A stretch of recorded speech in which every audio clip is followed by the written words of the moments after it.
estamos entrando a la unidad número 2, ¿no?, del sílabus. No,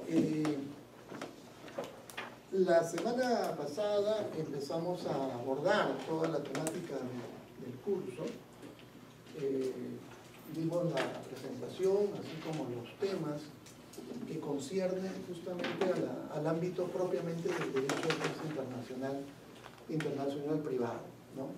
Recuerden que hicimos también las diferencias entre lo que es derecho privado y de lo que es propiamente derecho internacional privado, ¿no? En tanto que en el derecho privado pues regula las relaciones jurídicas entre nacionales que pertenecen pues a un determinado territorio. En cambio, cuando hablamos de derecho internacional privado, ahí hay un elemento, llamemos así, de extranjería, en el cual lleva a cabo actos o relaciones jurídicas muy distintos cuando ésta se celebra entre personas de la misma nacionalidad, ¿no? En cambio, lo otro, propiamente cuando hay un elemento extranjero, caracteriza la relevancia del derecho internacional, ¿no? Recuerden que también habíamos visto las diferencias entre lo que es el derecho internacional público y el derecho internacional privado. Dime una diferencia. Los sujetos son distintos. Claro, los sujetos son distintos del derecho, ¿no? Mientras que en el derecho internacional, uno de los sujetos, ¿cuál es? En el derecho internacional público. Del derecho internacional público. Los estados. ¿Sí o no? Los estados, y el otro sujeto es son los organismos internacionales, ¿no? En cambio, en el derecho internacional privado, los sujetos fundamentalmente vienen a ser las personas, ¿no? Las personas con la relevancia que en esa relación jurídica siempre una de ellas va a ser extranjera, ¿no? Que va a ser extranjera, ¿no? Pero también lo que hay que tomar en consideración de que habíamos dicho que en el ámbito del derecho internacional privado, si bien es cierto, esto se realiza entre personas de diferentes nacionalidades por el acto, ¿no?, o relación jurídica que entablen las personas, esta relación jurídica no solamente puede establecerse entre personas de diferentes nacionalidades, sino por el hecho que origine el acto jurídico, puede concurrir, como en el último caso que les mostré. Recuerden que este hecho sucedió entre dos personas de la misma nacionalidad, aunque el hecho ocurrió no dentro de un país del cual pertenecen, sino diferente a otro país, ¿no? Todo eso. Entonces, es de esta manera como comenzamos a abordar los elementos pues característicos propios del derecho internacional privado, ¿no? Ahora, no basta solamente con establecer cuál es la regulación, ¿no?, sino que también cuando de por medio se presentan conflictos en esa relación jurídica establecida o en ese hecho jurídico ocurrido, entonces viene un tema muy importante como es determinar que frente a ese conflicto, ¿qué ley es la que debe aplicarse?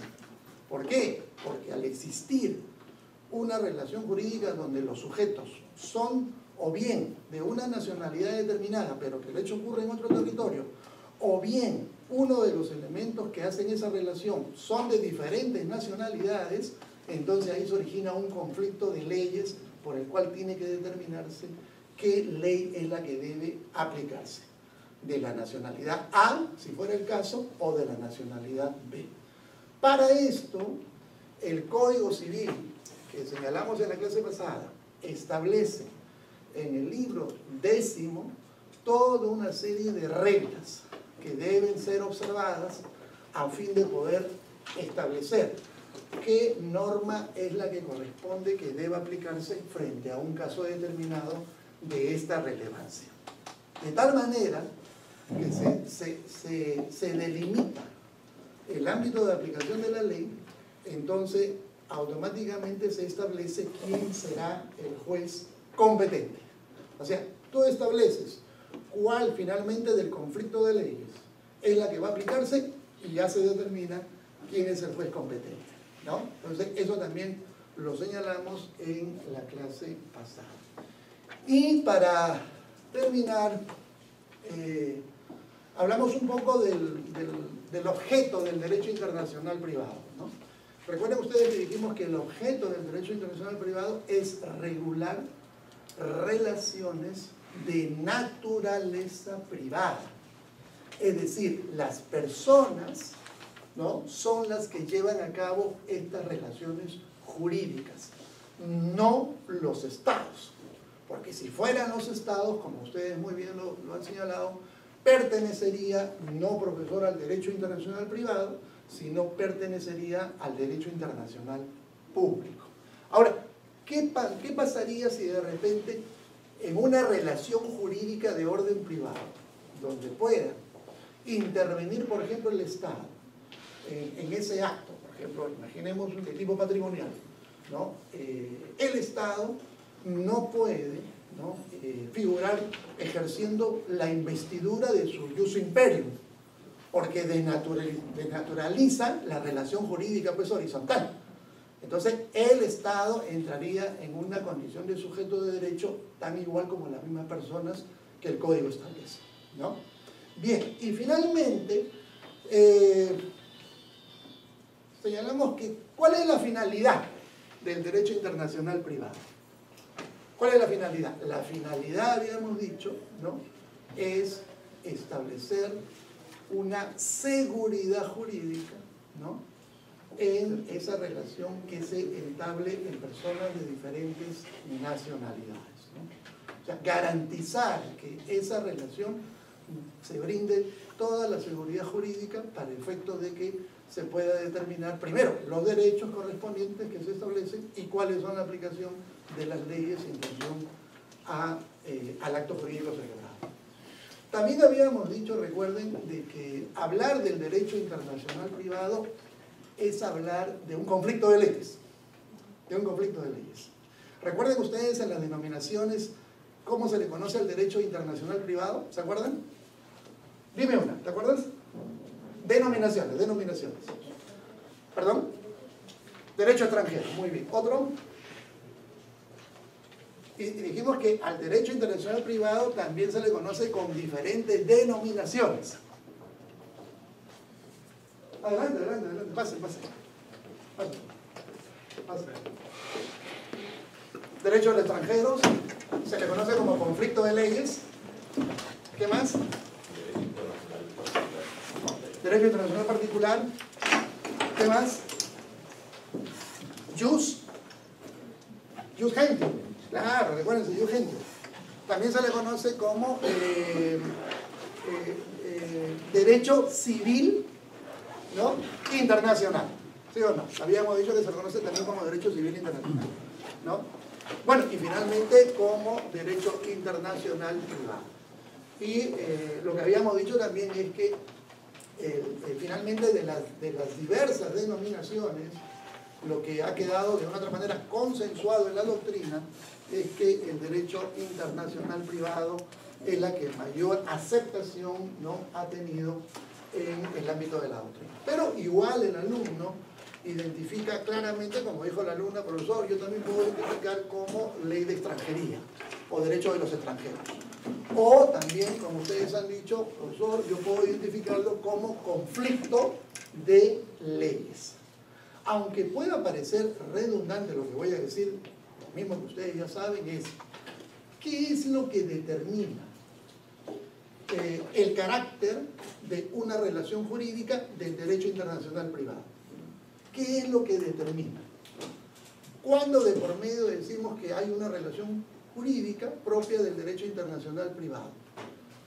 ¿Cuándo? Cuando una de las partes es extranjero, ¿no?, que marca que ahí estás frente a una relación jurídica privada de carácter internacional, ¿eh?, de carácter internacional. Basta que en esa relación jurídica, ya sea por el objeto, la situación de los bienes, la nacionalidad, o el acto celebrado en otro país determina que quienes lo celebren son de diferentes lugares, el carácter de derecho internacional privado. ¿Ya?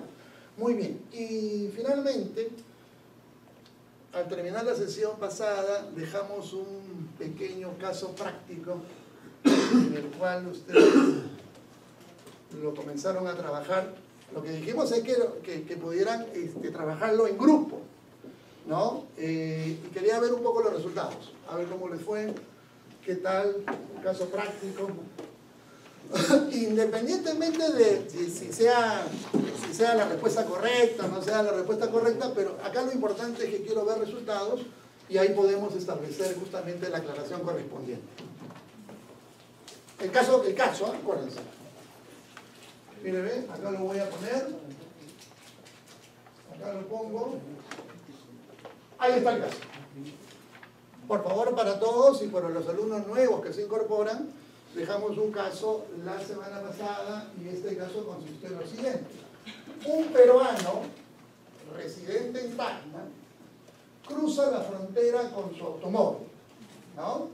El vehículo está registrado en Tacna. Y en Arica, ya sabemos que Arica ya no es Perú, sino es en Chile, ya entra a otro territorio, ¿no? No atropelló, ¿no?, el peruano a otro peruano. Estamos, no atropelló dentro del territorio peruano, sino lo hizo en otro territorio, ¿no? Quien para su atención es llevado al hospital de Tacna.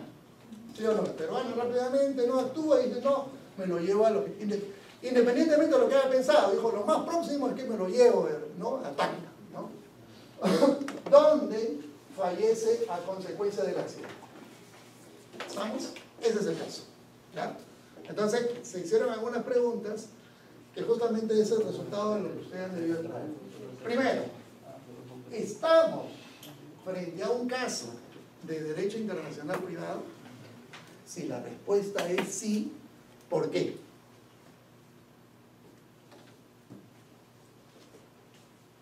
A ver, cuéntame. En nuestro caso creemos que sí, porque si bien los sujetos son peruanos, el contexto del accidente está desarrollado. A ver, un ratito, por favor. Vamos a ver. El caso lo dejamos en grupo, ¿no? Ajá. De 2, de 3. O sea, era como estábamos sentados. Correcto, muy bien. Entonces te pido, por favor, coordina con tu grupo rápidamente. ¿Con quién trabajaste? Yo a veces, sí, con Julio. No sé. Por favor, se juntan los grupos. Acá, ¿cómo quedaron? 4. Rápidamente coordina, por favor. ¿Con quién quedaste? Igual, te integras ahí. Acá, tú llegaste la semana pasada. Mi grupo no vino. No ha venido ninguno. Ya, en todo caso, ustedes, 3 grupos. Tú sí llegaste, sí. Muy bien, coordinen por favor rápidamente. Nicolás, prepárate con ella. Vamos a ver. Le informas, porque está viniendo la primera clase, trata el tema. No llegaste, incorpórate de minuto y medio para que coordinen. Tienen un par de minutos para coordinar el resultado del trabajo que ustedes han hecho.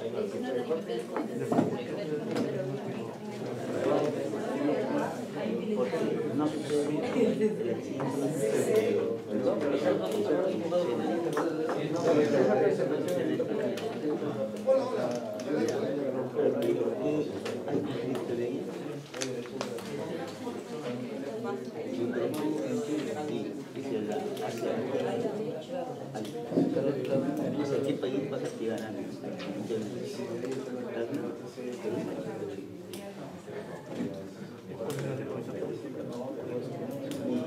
Yo puse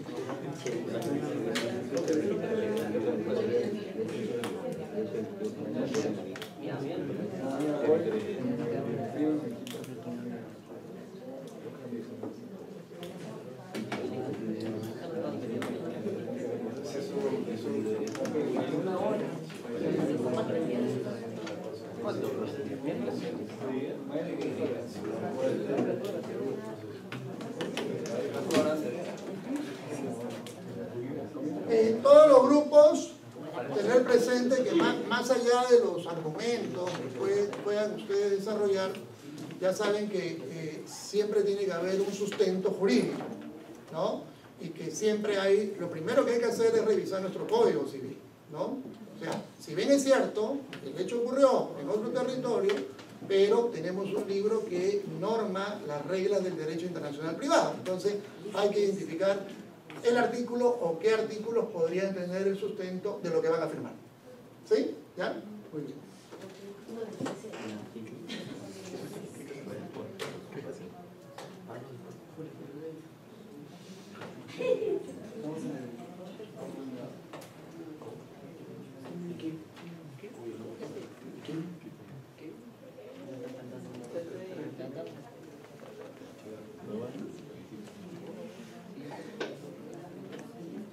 Muy bien. ¿Qué tal? ¿Primera clase? No. ¿Llegaste la semana pasada? Sí, gracias. Ah, perfecto. Muy bien. Bueno, ok, vamos avanzando, porque si no el tiempo nos va a ganar, ¿no? Vamos avanzando. A ver cómo les ha ido, ¿no? Bien. Estamos frente a un caso de derecho internacional privado, ¿sí o no? Ahí está. Sí, hoy vamos a empezar. ¿Qué piensa el grupo? ¿Qué piensa el grupo?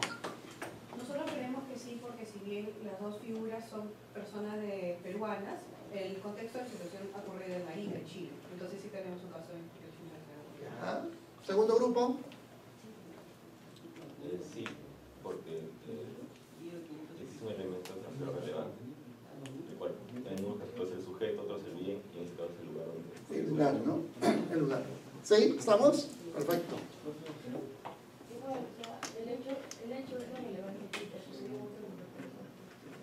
Ok, por el lugar, ¿no? Sí. Nosotros creemos que no es un hecho internacional porque ninguna de las partes es extranjera, ambos son nacionales y la muerte también ocurrió en territorio peruano. Ya, pero ya, muy bien. Solamente una, bueno, pero digamos, está bien, pero vamos, una pregunta, ¿lo que sostienen estaba basado en la revisión del código y en la ubicación de los artículos o simplemente es la deducción, llamemos así, que ustedes llegan a establecer eso? Básicamente es la deducción de la que estamos. Ya. Pero solamente un alcance para todos, ¿eh? El derecho no puede todo deducirse. ¿Estamos? Sí. Si no, vamos a deducir que él fue el que lo mató, porque él estuvo en esto, no necesariamente. ¿Sí? ¿Ya? Bueno, vamos a ver. ¿Estamos frente a un caso de derecho internacional privado? Sí. ¿Por qué? Por la ubicación de donde ocurrió el hecho. Y esa ubicación lo tienes que mirar desde el punto de vista de la territorialidad. ¿Sí o no? Entonces, ahí tienes los dos conceptos fundamentales, ¿no? Territorialidad, principio de territorialidad y principio de extraterritorialidad. Si bien es cierto, ambos son peruanos, pero el hecho ocurrió en otro territorio. Ya eso lo hace de ubicar dentro del ámbito del derecho internacional privado. ¿Ya? Primera cuestión. Segundo, ¿hay conflicto de leyes? ¿Sí? A ver. Empezamos, seguimos. ¿Qué responde el grupo? ¿Hay conflicto de leyes?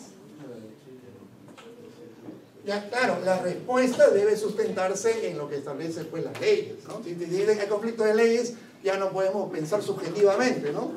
Si no, por eso ahí sí tenemos que determinar jurídicamente. ¿Hay conflicto de leyes? ¿Sí o no? Entonces, para eso, ¿no?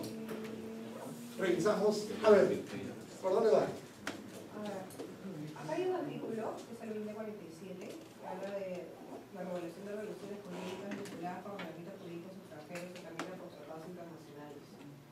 Y eso, o sea, un poco creo que lo vimos con la pregunta 3, pero... Todavía no. Pero, por ejemplo, ¿no? En base a la respuesta anterior, ¿hay un conflicto de leyes? Lo que conlleva decir que efectivamente sí lo hay. Porque sucedió, de hecho, en una legislación chilena.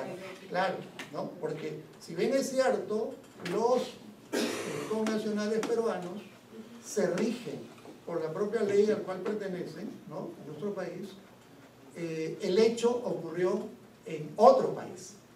Entonces, eso ya permite establecer que hay dos legislaciones que tienen que determinarse cuál de ellas se va a aplicar.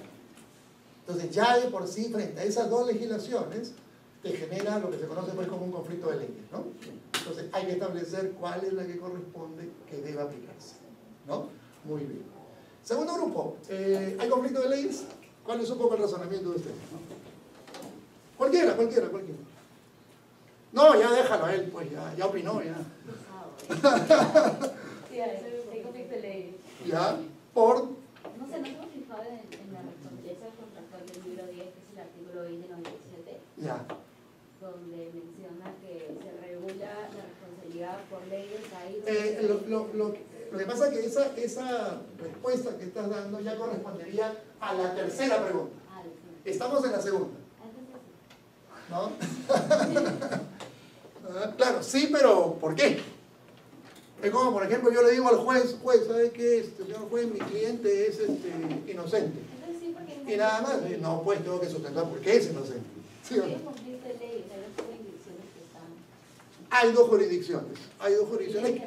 Hay dos jurisdicciones que tienen que determinarse cuál se aplica, ¿no? La jurisdicción nacional o la jurisdicción internacional. ¿Sí?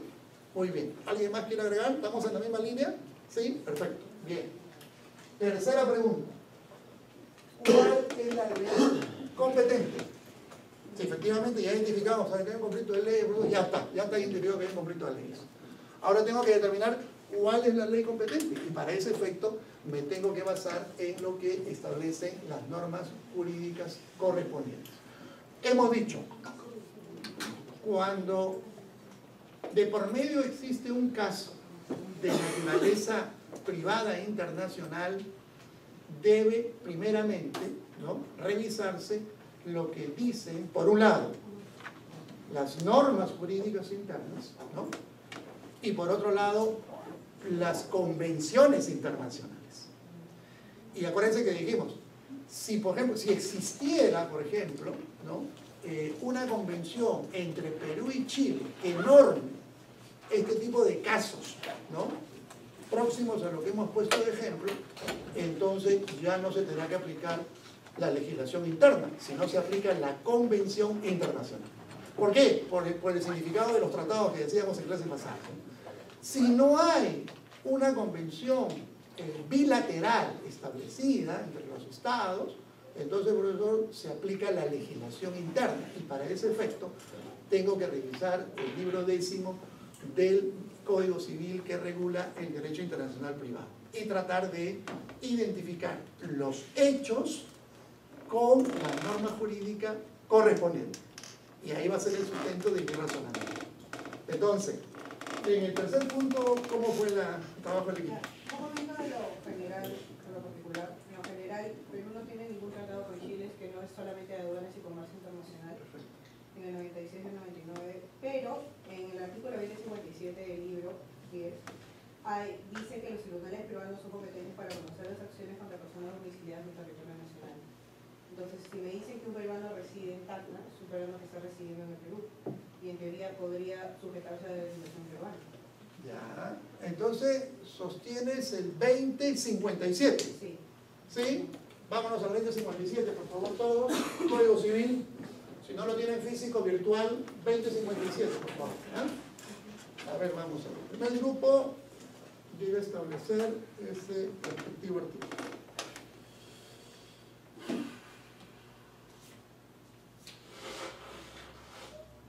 $20.57. Muy bien. Me quedo ahí contigo. Esa es finalmente, ¿no?, la respuesta del grupo. Segundo grupo. En relación a lo que dijo el grupo anterior, ¿se ratifican ustedes, reiteran, profesor, efectivamente el 2057 y no hay otro? ¿O hay otra argumentación distinta? En base ya al código, ¿eh? O sea, el artículo que mencioné antes, que era el 2097. 2097. Cambia, ¿no?, la interpretación de este grupo e invoca el 2097. Vamos al 2097. ¿Por qué invocas el 2097? ¿Por qué invoca el Es grupo? un accidente de tránsito y eso genera una responsabilidad. una responsabilidad extracontractual. ¿El accidente de tránsito entra de la figura de la responsabilidad extracontractual? Pregunto. ¿Entra? Sí. Ya, entonces rápidamente el alumno sabe que ese hecho ha generado daños, lo mismo que entra en la categoría de responsabilidad extracontractual. Y la consecuencia, bueno, en el artículo sale que es el país donde se realizó la actividad del perjuicio. Entonces, si el accidente fue en Chile, la ley de... Ya, correcto, muy bien, ¿sí? ¿El grupo? ¿Sí? ¿Todo bien? Si hay que agregar algo, Martín, ¿no? Y atrás, si quieren agregar algo, lo pueden hacer, ¿ah? Claro, siempre es bueno tratar de, a veces uno dice un punto de vista, pero el otro alumno de repente lo complementa, lo amplía, ¿no? Entonces, o va precisando, ¿ya? Muy bien. ¿Qué tal? ¿Cómo te fue? ¿Bien? Muy bien. Dime el caso, ¿cómo te fue? Vamos en esta, vamos. ¿Ahora que lo hicimos en grupo? No, pues quedó pendiente. ¿Sí? A ver. Bueno, a mí me ha quedado claro que en la materia de la responsabilidad extracontractual es competente el lugar donde se puede hacer el daño, no ocasionar el daño. O sea, eso es lo que tienen ahí, bueno, y acá se confirma cuando el 2097. 2097. Es lo mismo. Bueno, ya está. Perfecto. Ok. Atrás. Nosotros sostenemos básicamente el mismo artículo, el 2097. Bueno, pero en relación a lo primero, descalificaron, dijeron que no era de naturaleza. Y ahora hay que ser coherentes. Al final, o rectifican. Eso se llama rectificar. No, por eso rectificamos, ¿no? ¿Sí o no? O sea, es el artículo 2097. Atrás, el otro grupo. Igual, o sea, vemos que si no hay un tratado que ya haya regulado este tipo de casos, entonces podríamos aplicar el libro 10º del Código Civil, en el cual está regulada la responsabilidad contractual. Muy bien, entonces estamos hablando del 2097, ¿ya? Bien. Bueno, en relación a la pregunta número 3, efectivamente es el 2097. Lo que me llama la atención del grupo de ustedes es, estoy casi seguro que han revisado todos los artículos, pero no consideraron el 2097, sabiendo que es un hecho de responsabilidad extracontractual y el código establece justamente un artículo. Yo tengo una duda con ese 2097. Ya. Tengo una duda con ese 2097 porque, o sea,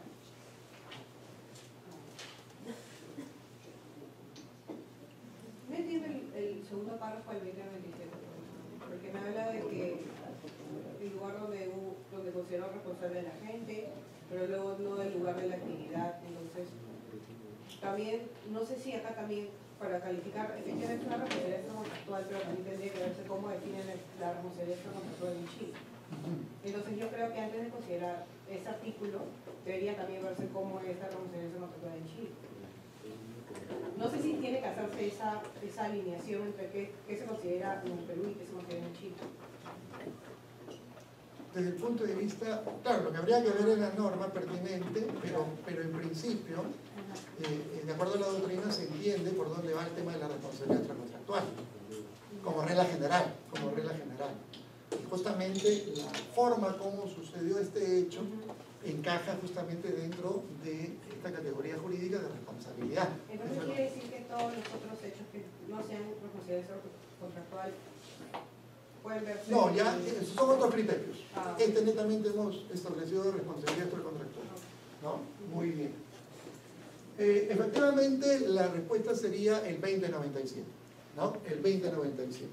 El 2097 que regula, dentro del 10º libro del Código, la responsabilidad extracontractual. Dice, la responsabilidad extracontractual se regula por la ley del país donde se realice la principal actividad que origina el perjuicio.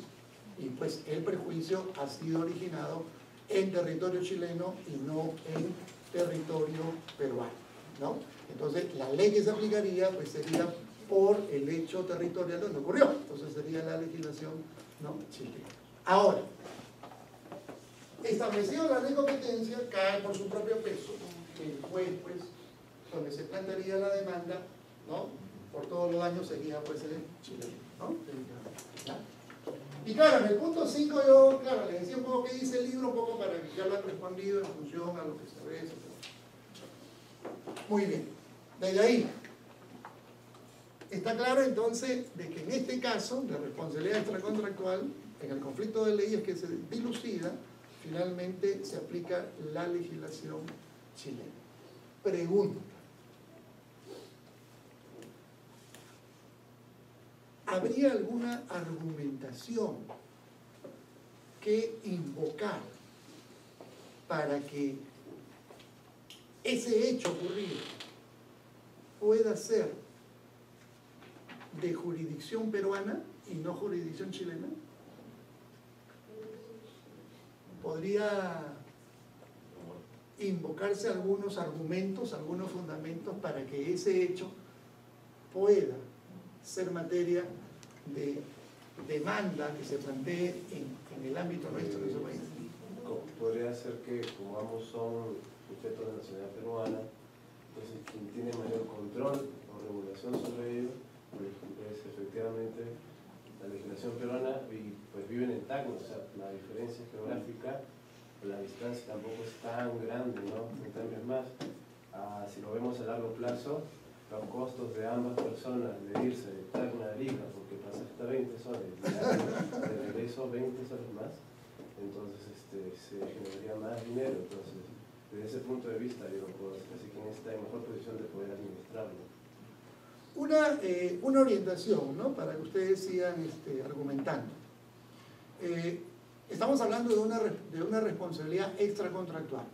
¿Por qué? Porque si hablamos desde el punto de vista de la comisión de un delito, estamos hablando de ámbito penal, ahí no hay que discutir nada, porque ahí rige el principio de la territorialidad, donde se perpetró el delito. Ahí sí no hay discusión. Desde el punto de vista penal, ¿no? Queda claro que es la legislación penal chilena.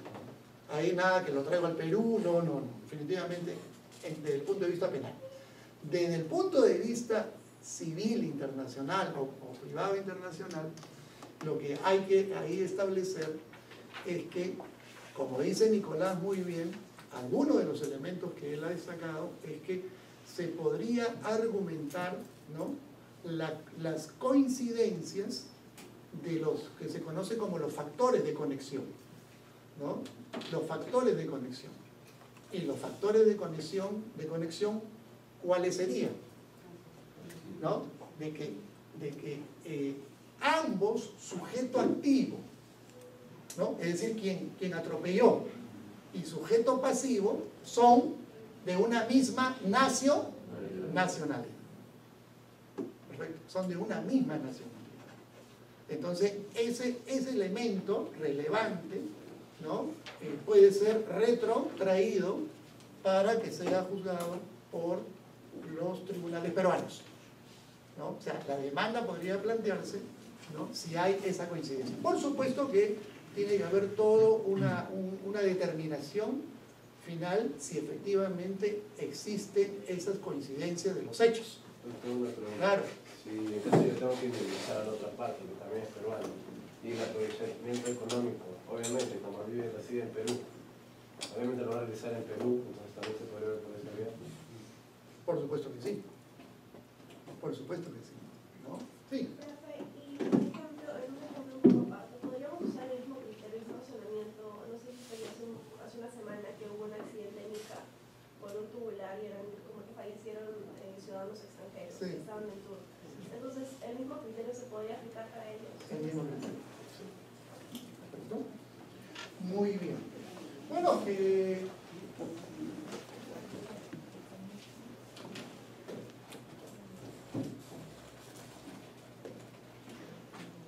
muy bien.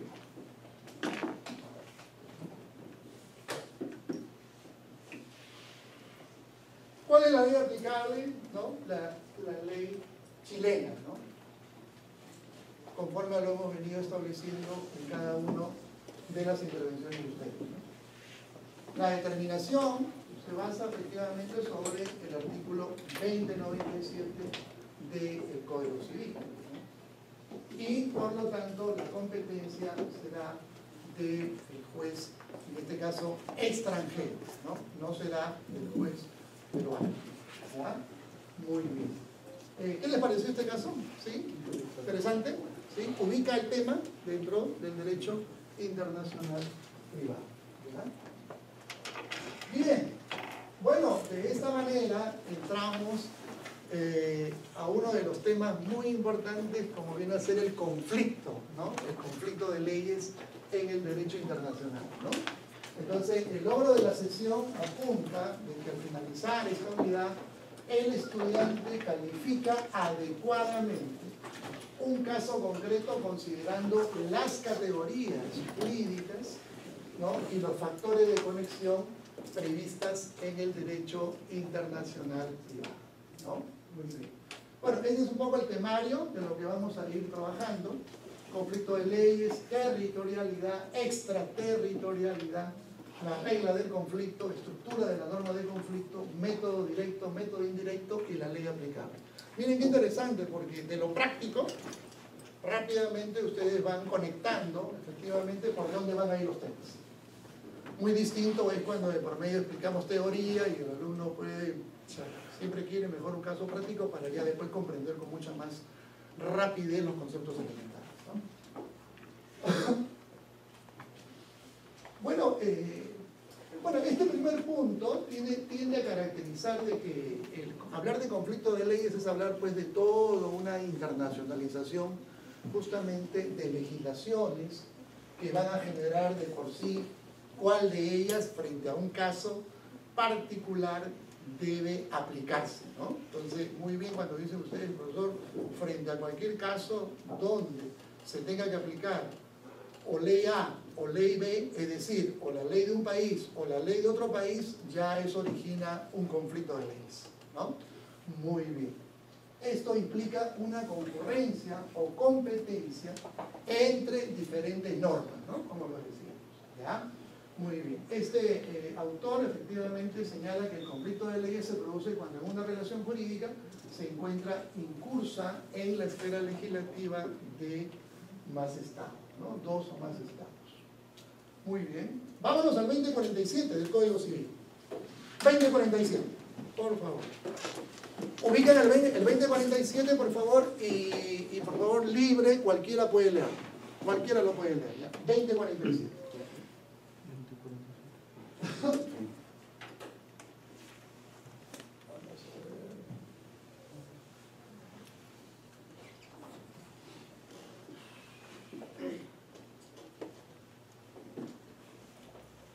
El 2047, pregunto, ¿nos permite establecer la determinación de conflicto de leyes o no? Y si lo establece, ¿cómo lo señala el código? 2047.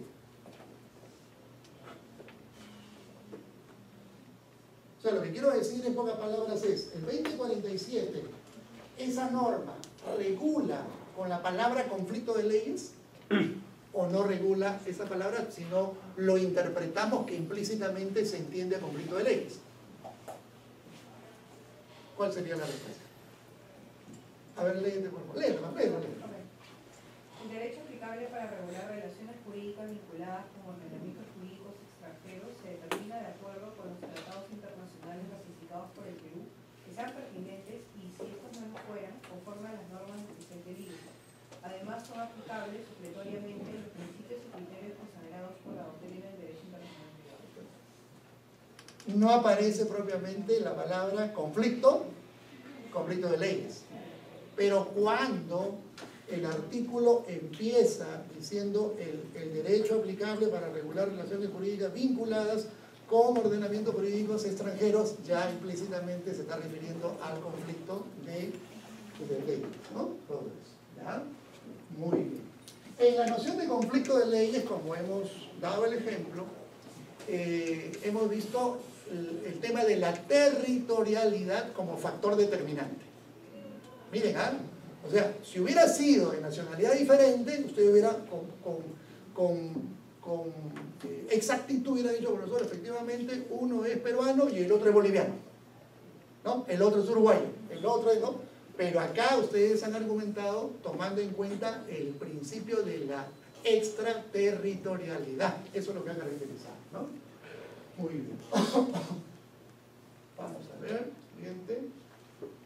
Bueno, es el caso que ya les había planteado, y acá viene esto.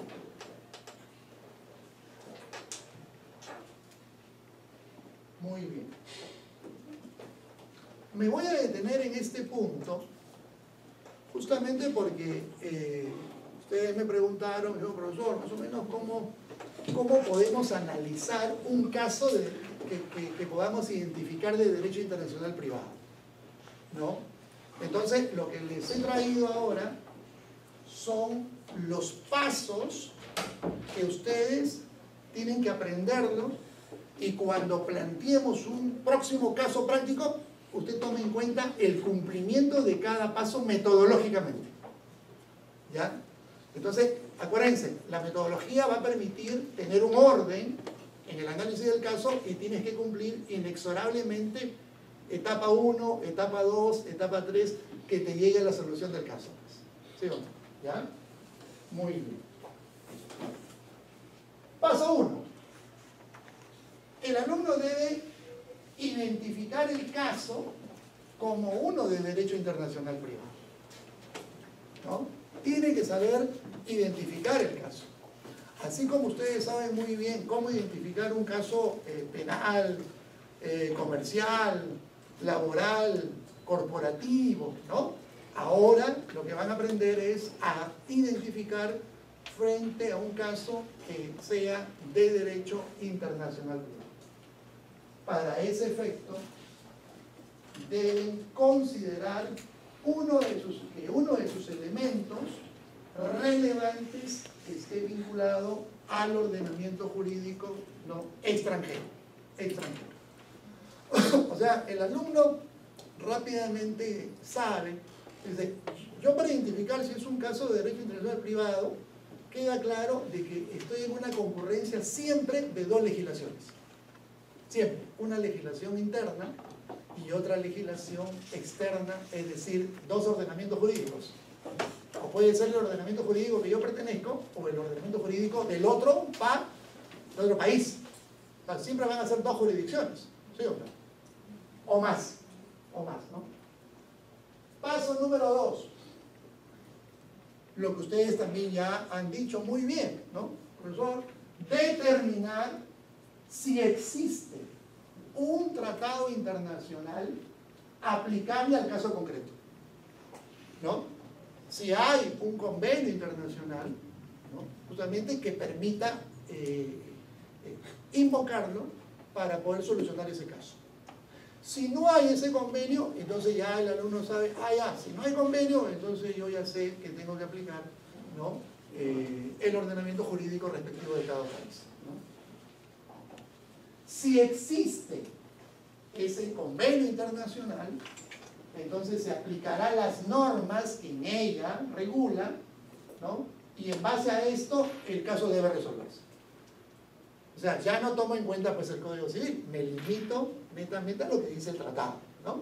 Porque en ella se supone que están contenidas todas las normas de cómo debe solucionarse el caso. ¿Ya? Paso 3.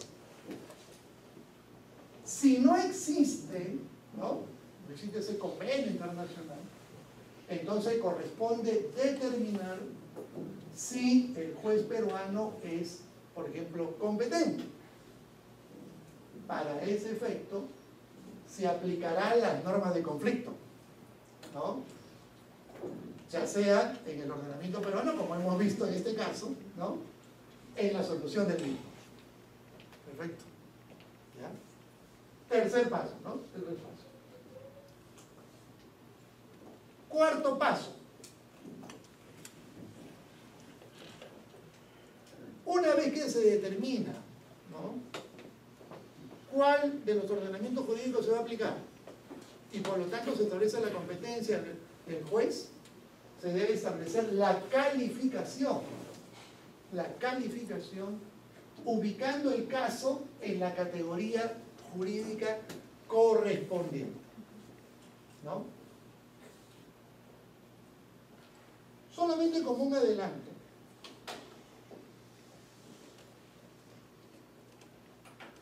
Vámonos al Código Civil nuevamente, por favor.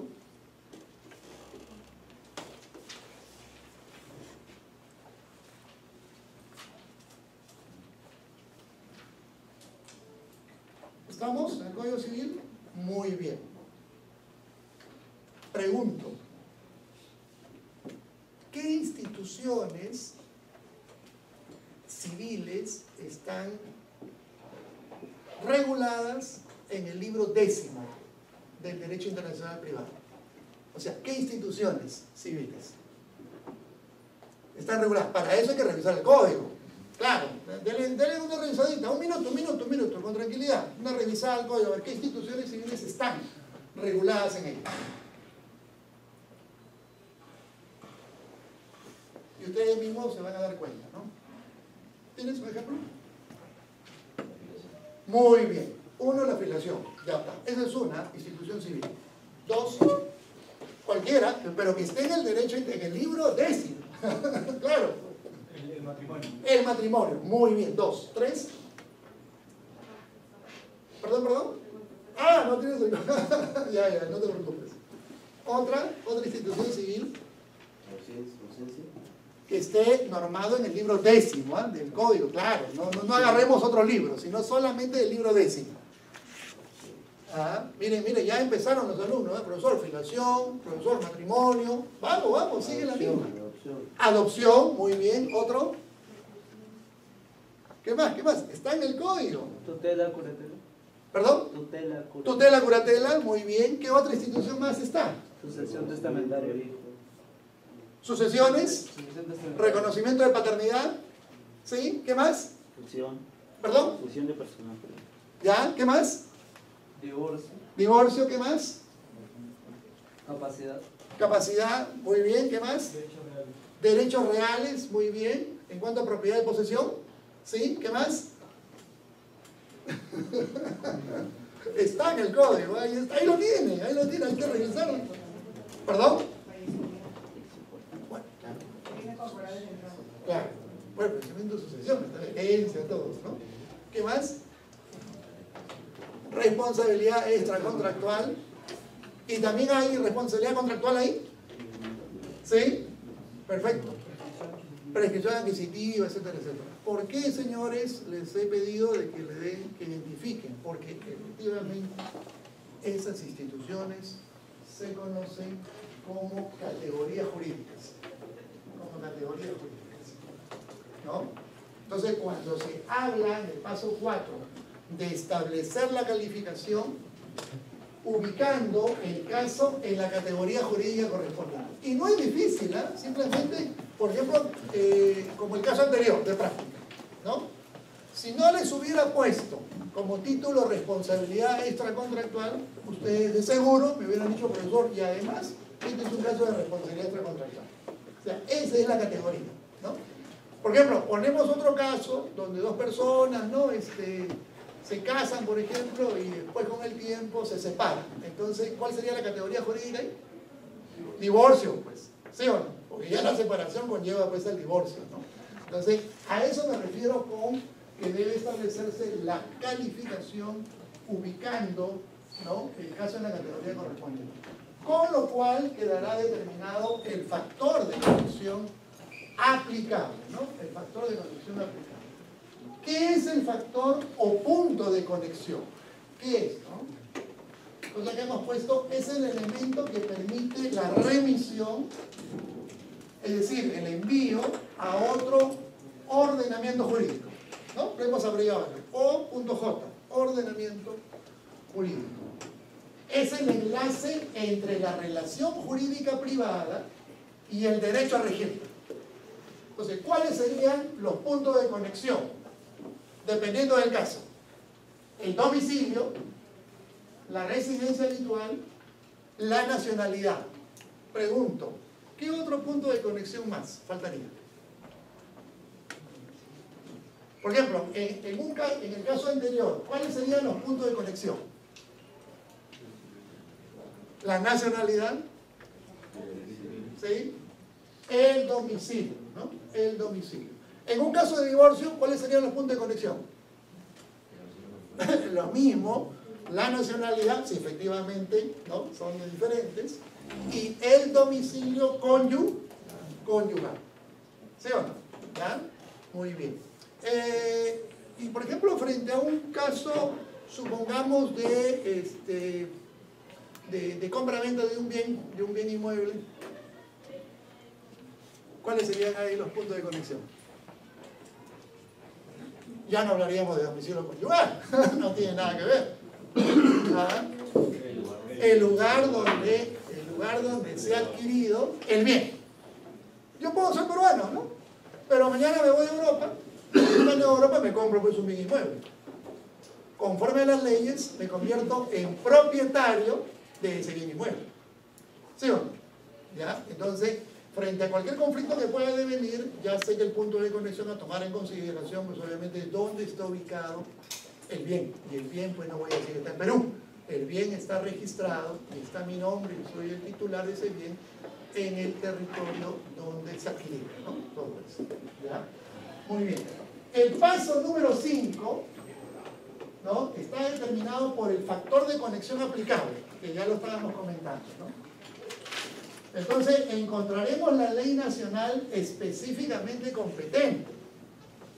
Y miren, ven cómo el caso práctico ha ayudado a todos, porque ustedes dicen, profesor, efectivamente, mire, sucedió esto en otro territorio, y finalmente revisando el Código Civil, el 2097, se determina que es justamente la ley donde se ocurrió el hecho que debe establecerse la jurisdicción correspondiente, ¿no? Y el paso número 6, conocida como la ley competente, ¿no? Si ella fuera extranjera, ¿no?, analizaremos pues su contenido. Ahora, por ejemplo, el juez peruano que conoce un caso donde por medio hay dos personas de diferente nacionalidad y se determina qué ley debe aplicarse, el juez puede no solamente aplicar la ley nacional, sino también podría aplicar la ley extranjera. Claro, en el territorio nacional.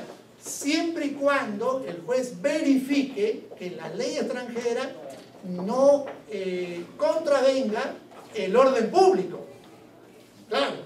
Entonces, ahí sí, no podrá darle la interpretación correctamente, ¿no? De tal manera que, si es pertinente, se resolverá conforme a las normas del derecho interno, ¿no?